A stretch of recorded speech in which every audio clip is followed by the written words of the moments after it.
February is Black History Month, and with that in mind, it is an honor to welcome back here to the Jersey Magazine Bob Kendrick. He is the president of Negro Leagues Baseball Museum in Kansas City, Missouri. Bob, good morning and welcome. Jim, good morning to you, and thank you for having me back on the show. There's a couple of things I want to talk to you about on a national level, and then I want to get a little bit more New Jersey specific. This month, Major League Baseball Network launched Undeniable, and I believe there were 3 episodes of that you narrated. How did Yes, that come about? Tell our listeners about that. we have been working on this animated project for about 2 years now, and of course, I had to sit on it for 2 years. I couldn't share this information with anyone because we wanted to obviously keep it kind of a secret. And the behind the project, first of all, it was Major League Baseball's first ever animated project. It was obviously the Negro Leagues Baseball Museum's first ever animated project, and the guys over at Invisible Collective and Martian Blueberry did an amazing job of bringing these stories of the Negro Leagues to life in these animated shorts. And the reaction has been overwhelmingly positive. And it's just a great way for us to reach a new generation with this tremendously rich history of the Negro Leagues. But it was a long time in the making. Interesting that you point out, talking about reaching to a new generation, because kids who are growing up now have no idea really of the struggle of some of the Negro League or any of the Negro League ball players going back to Jackie Robinson and before that, in terms of the Negro Leagues and breaking the color barrier in Major League Baseball. They just assume, well, this is the way it's always been when they watch baseball now. Yeah, and that's understandable. Because again, Jim, as my late mother would say, you don't know what you don't know. That's And right.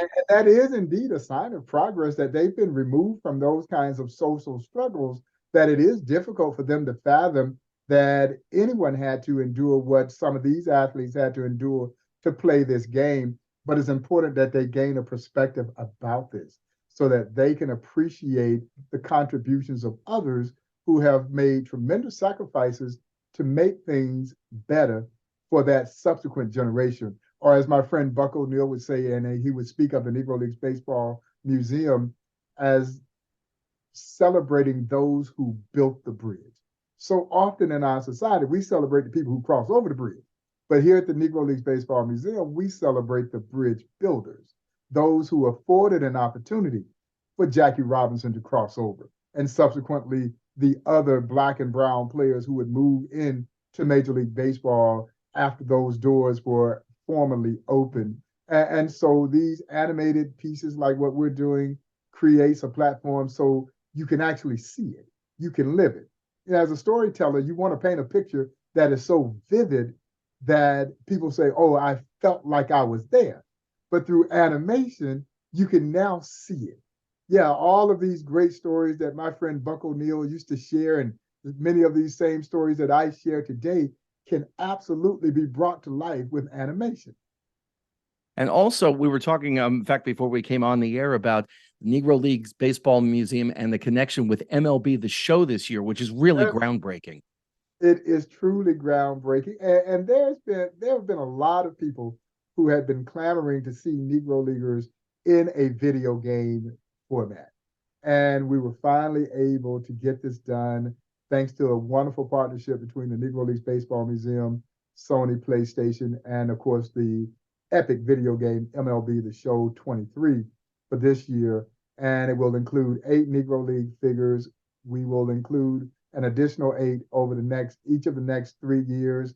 So it is really going to introduce a lot of legendary stars of the Negro Leagues and put it in this video game format. But what I love about this project is that you can not only play as Satchel Paige or Buck O'Neill or Martin DeHigo, you can actually ascertain deeper, in-depth information. There are many documentaries inside the video game. And once again, I have the esteemed honor of narrating those video shorts that will be part of the game as well. And so we think this is another groundbreaking way to reach that audience. It's important for me, Jim. I cannot sit back and wait for young people to come to the Negro Leagues Baseball Museum. I have got to go to them. And I've got to go to them in the modes and mediums in which they are accustomed to getting their information in hopes of getting them to engage and hopefully fall in love with these unsung heroes of the Negro Leagues and fall in love with this museum that preserves that incredible story of the Negro League.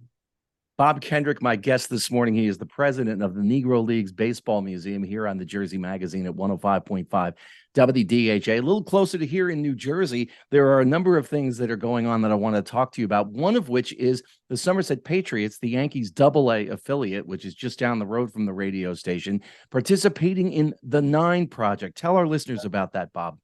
Well, and we're so excited to partner with minor league baseball on the Nine Project, which is essentially trying to create avenues to open up its stadiums in a more profound way to both Black and brown fans and engage them to come back to this game, and particularly the African American community. And so we've been working with a number of minor league partners in this effort, and we still got some grandiose plans as it relates to continue to help celebrate the heritage of our game and to make fans of all color feel welcome in those ballparks.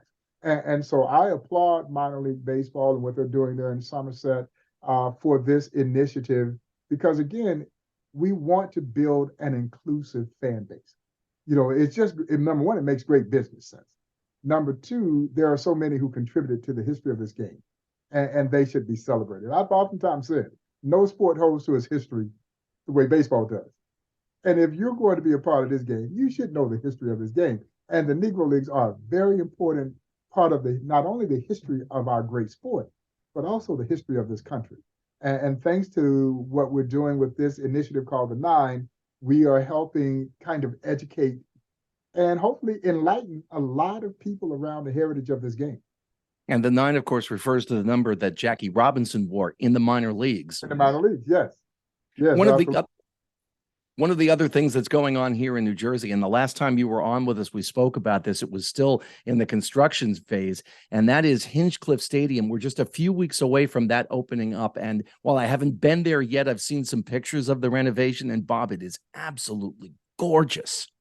It really is. I am so excited for the revitalization of this stadium and to see it active and vibrant again. It'll be a multi-sport facility, but baseball will be played there again. And I hope, and my schedule right now says yes, that I will be there when they have the ribbon cutting for Hinchcliffe. It's one of the last few remnants of ballparks that played host to Negro League games, and to see it restored.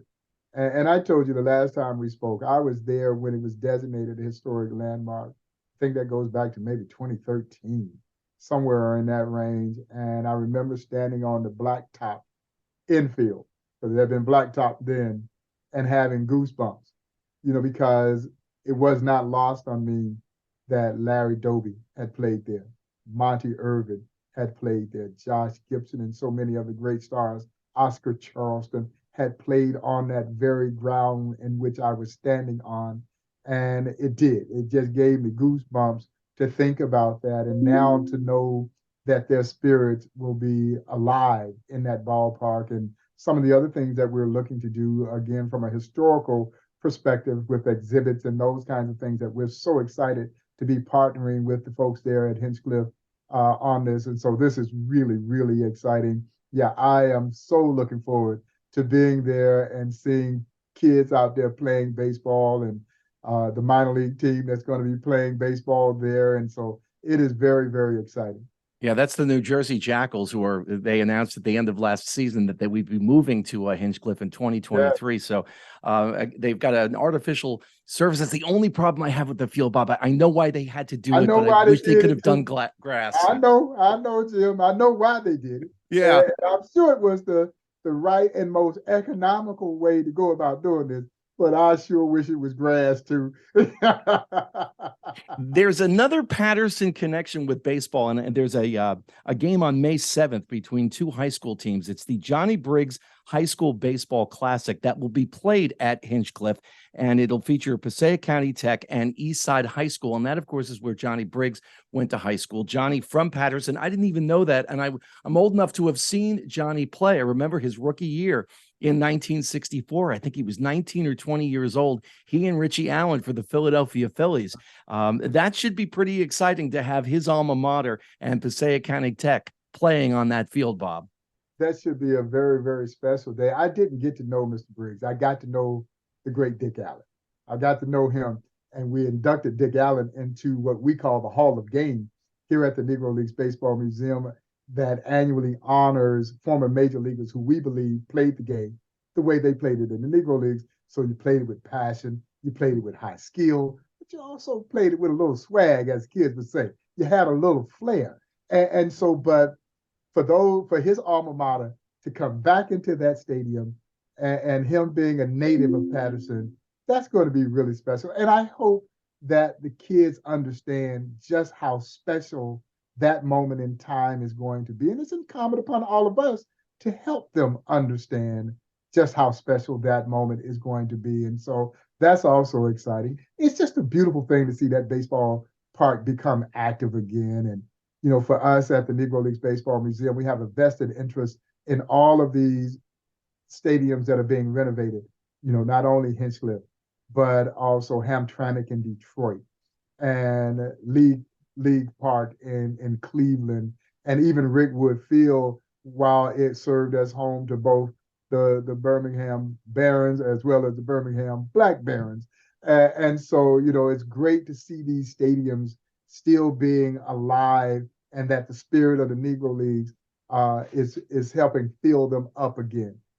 One of the other renovations that's happening here in New Jersey with regard to baseball, and it centers around Johnny Briggs as well. There's a field named in his honor at Westside Park, and that's also part of a renovation project that should hopefully be done in the not too distant future. Bob Kendrick is my guest this morning. He's the president of Negro Leagues Baseball Museum in Kansas City, Missouri. Bob, if you had to pick one player playing today, and it can be black, brown, white, whatever color, one player who carries on not necessarily the legacy of Jackie Robinson, but perhaps the spirit of Jackie Robinson, who would that player be?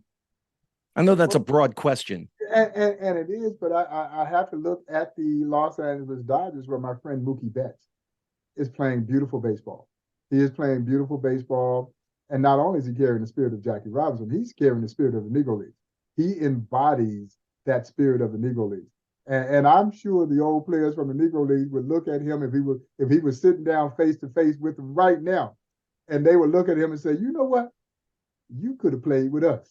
And I'm going to tell you, that is the highest compliment. I'll never forget the great Dave Winfield, who got to know so many of the former Negro League greats, and he always just held steadfast, and it meant so much to him when they sat him down and said, "You good enough, you could have played with us." And they were sincere about that, and he understood that that was a tremendous compliment because these guys could play. And when they tell you that you could play with them, that is held in high regard. And I think David holds that in high regard, and I believe Mookie would also hold it in high regard as well. The 3 episodes of Undeniable, you can catch them on MLB.com as well as on the MLB app. And of course, check out MLB The Show. And again, Hinchcliffe Stadium, which will reopen in just a few weeks. For DHA listeners who want to learn more about the Negro Leagues Baseball Museum, you can go online to NLBM.com. Bob Kendrick, thank you very much for your time. I always enjoy talking about the history of Negro Leagues baseball and just baseball in general with you. Yes, same here, Jim. Thanks again, man, for having me on the show.